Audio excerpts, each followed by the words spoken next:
साथ इनके भरत तिवारी के पड़ोसी भी हैं, बात करते हैं। क्या नाम हुआ सर आपका? जी, मेरा नाम पंकज त्रिपाठी है, मैं ग्रामीण हूँ। पंकज त्रिपाठी जी, ये बताइएगा कि पूरी घटनाक्रम जो चल रही थी, आप यहाँ मौजूद थे, क्या हुआ था और जो डिमांड को लेकर के क्या कहना? ये मामला जो आप लोग देख रहे हैं उससे 3 दिन पहले शुरू होता है। जवैनिया गांव के विस्थापित जो हमारे ही गांव में आकर स्थापित किए गए हैं, उनकी लड़ाई वो लंबे समय से लड़ रहा था। उसके द्वारा ही किए गए प्रयासों से वहाँ पे बिजली की व्यवस्था हुई है, वहाँ कच्ची सड़क की व्यवस्था हुई है, एक चापाकल भी लगाया गया था तत्काल में। 2 दिन पहले जो ये घटनाक्रम आप लोग सोशल मीडिया पे देख रहे हैं, उससे 2 दिन पहले की घटना है। वहाँ के लोग यहीं पे आते हैं, उसकी माता रहती है, वो रहता है, उसके सामने पूरा परिवार, अभी भी लोग जवैनिया के बैठे हुए हैं, वो आते हैं। लोग कहते हैं कि भरत जी आप नहीं लगिएगा तो फिर पानी का समस्या हम लोग इतने गर्मी में क्या करेंगे। एक चापाकल आपके द्वारा प्रयास करने पर लगा है, वो बढ़िया से पानी नहीं दे रहा है। वो कहता है कि आप लोग चलिए, मैं 5 मिनट में वहाँ पहुँचता हूँ। वो सारे लोग जाते हैं, उसके 10 मिनट के अंदर वो यहाँ से अपना मोटरसाइकिल उठाता है, जगह पे जाता है और वहाँ से मोबाइल के माध्यम से, टेलीफोनिक माध्यम से अनुमंडल पदाधिकारी जगदीश कुपुर को फोन लगाता है और कहता है कि क्या सर, आपके बच्चे इस पानी को कभी पिएंगे क्या? किसी मंत्री और किसी अधिकारी का परिवार आके यहाँ पर 1 दिन के लिए स्टे कर सकता है क्या? उसकी ये बात सबको बुरी लगती थी। उसके कहने का तरीका गलत हो सकता है। आज के जो जेनजी हैं, जिनको बात रखने का जो तरीका है, हो सकता है कि उसका तरीका गलत हो, लेकिन वो तो अपने लिए कोई नौकरी मांग नहीं रहा था, उसकी कोई अपने जाति के लिए कोई लड़ाई लड़ नहीं रहा था, अपने घर के लिए मकान नहीं मांग रहा था, अपने जाति के लिए नहीं लड़ रहा था, अपने समाज के लिए। वो तो SC ST वर्ग के लोग, OBC वर्ग के लोग जो गमजीर गरीब हैं, दबे कुचले हैं, दूसरे जगह से विस्थापित है, उसका यही तो कहना था कि एक गड्ढे में से निकाल के दूसरे गड्ढे में इसको क्यों डाला जा रहा है। अगर आप लोग वहां तक जाएं और वहां की स्थिति को देखें। मैं वहां पे गया हूं, वहां की वस्तुस्थिति को मैंने देखा है, जो घटना हुई है उसको पूरा देखा है। लेकिन मैं इसको और तार को जोड़ता हूं। जब उस दिन वो बात करता है और टेलीफोन कट जाता है SDO साहब का, तो यहाँ से वो SDO जगदीशपुर के पास जाता है, खुद गए थे, खुद अपने। उसके बाद उसकी वहां पे पिटाई की जाती है, उसके साथ बदसलूकी की जाती है, जो भी नहीं करना चाहिए। एक सामाजिक आदमी जब किसी अधिकारी से मिलता था, बार बार स्वास्थ्य कैंप लगवाता था, अन्य जो भी काम थे जनता के हित के वो करता था, वहां से आता है वो विक्षिप्त टाइप का हो जाता है। SDO द्वारा अपमानित करने के बाद वो विक्षिप्त हो जाता है, मतलब सम्मान को ठेस लगना नागवार गुजरा जी।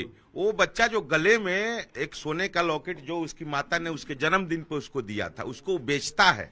और बताइए बिहार सरकार में किस तरह से हथियार उपलब्ध है कि 10 मिनट में वो बच्चा हथियार खरीद लेता है और उसी दिन SDO के द्वारा उसके ऊपर एक केस किया जाता है।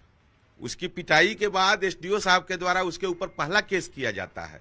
उस केस के एवज में जो आप पहले दिन की घटना आप लोग देख रहे हैं, जो पुलिस बैठी है, वो हथियार लहरा रहा है, वो जानता था कि इस पिटाई के बाद SDO मानने वाला नहीं। बहुत सारी चीजें, विकास का जो खर्चा वहां हो रहा है, वो सब SDO साहब की निगरानी में हो रहा है।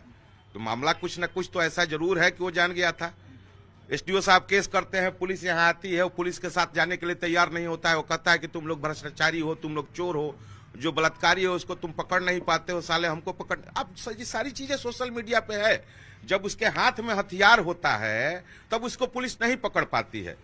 पुलिस का तो पहली ड्यूटी वहां बनती है ना कि उसके हाथ में हथियार है तो उसको पकड़िए। अगर आप कहते हैं कि मानसिक रूप से बीमार है तो उसको मानसिक, अब देखिए क्या कॉन्ट्रडिक्शन है। इस राज्य के मुख्यमंत्री, जिस दिन की ये घटना है, जिस दिन पुलिस उसको पकड़ के नहीं ले जाती है, उस दिन एक सभा होती है। बिहार के मुख्यमंत्री उस सभा से, विक्रमगंज के आसपास कहीं सभा थी, उस सभा से मुख्यमंत्री कहते हैं उसको पकड़ लिया गया है और मानसिक आरोग्यशाला भेज दिया गया है।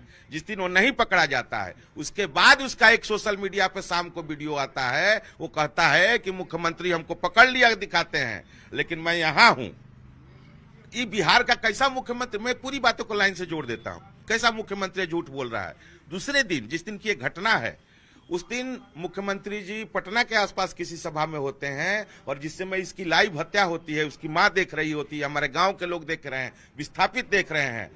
उस समय मुख्यमंत्री इस सभा से कहते हैं कि उसको पकड़ लिया गया और मानसिक आरोग्यशाला भेज दिया गया। दूसरी बात है, अगर मुख्यमंत्री जी के पास एक भी मानसिक आरोग्यशाला का कोई स्लिप है तो हम लोग पूरे मामले से पूरा गांव माफी मांग के पीछे हटने के लिए दिया। मंत्री तो जो अधिकारी बताए वो बयान उन्होंने दिया। क्या मुख्यमंत्री को दिग्भ्रमित किया गया था, इस बात से तो आप मानेंगे नहीं इस बात को? मुख्यमंत्री जो गृह मंत्री भी हैं, इस पुलिस के मालिक भी हैं, केवल मुख्यमंत्री नहीं है, गृह मंत्री भी हैं। या तो बिहार की पुलिस उनको मुख्यमंत्री गृह मंत्री नहीं मानती, अगर मानती तो परिवार के मुखिया को तो सच्चाई बताती। दो बार से पूरे स्टेज से पब्लिक डोमेन में सारी चीजें हैं। उस दिन की जो घटना है, एसडीओ के द्वारा फोन करके, फोन इसीलिए जब्त किया गया है, उसको फोन पे कहा जाता है कि आप वहां चलिए, हम वहां आ रहे हैं, आप दिखाइए कि क्या समस्याएं हैं, क्या दिक्कतें हैं, ये कह के उसको घर से बुलाया जाता है। उसके फादर, जब देखिए पुलिस के आदमी है, उसका पुराना वीडियो आप देख रहे होंगे, जिस वीडियो में पुलिस के साथ उसका उलझन, यहाँ घर बन रहा था, लोगों की समस्याओं के लिए लड़ रहा है, उस समय उसके फादर ऑन वीडियो अपने बच्चे को पीट रहे हैं। देखिए पुलिस के आदमी है किस स्थिति में है, अपने बच्चे को डांटते हैं, अपने बच्चे को पीटते हैं, जबकि वो बच्चा जो पूरे समाज के लिए लड़ता है, उसके फादर देखिए अभी भी एक आवाज पुलिस के बारे में नहीं बोल रहे हैं। जिस दिन उस लड़ाई को, डे 1 से मैं इस लड़ाई को उठाया हूं, पहले दिन से जिस दिन हम लोग रोड पे आए, मना करने वाले हम लोगों को थे कि हमारा बच्चा मर गया, पूरे गांव के बच्चों का नाम नहीं आना चाहिए, पूरे गांव के बच्चों को पुलिस परेशान करेगी। हुआ भी ऐसा ही, 60 लोगों का नाम दे दिया गया, सबको परेशान किया जा रहा है। आज भी इस पूरे मामले में बीच में पड़ जाते हैं कि बाबा देखिएगा पूरे गाँव के बच्चे परेशान ना हो, मेरा बेटा तो जो हो गया सो हो गया। सोचिए कैसे लोग। देखिए ये बड़ी बात है कि एक पिता जिसने अपने बेटे को खोया, उन्हें इस बात की चिंता है कि गांव के जो बेकसूर बच्चे हैं, अब उन पर पुलिस का दमन ना हो, पुलिस या कार्रवाई ना हो। हालांकि एक बात जो इन्होंने कही है वो महत्वपूर्ण है कि पुलिस चाहती तो उन्हें गिरफ्तार कर सकती थी। जो भरत तिवारी है, उनका रवैया गलत था, हो सकता है कि उनके द्वारा जो एक्शन किए जा रहे थे वो गलत थे, लेकिन यह जो पूरा मामला है और जो इनकाउंटर पुलिस के द्वारा बताया जा रहा है वो भी गलत है। खैर, इस मामले की जांच जो है वो अब रिटायर्ड पटना हाई कोर्ट के जज के द्वारा किया जाएगा और उसके बाद तस्वीर जो है वो साफ होगी।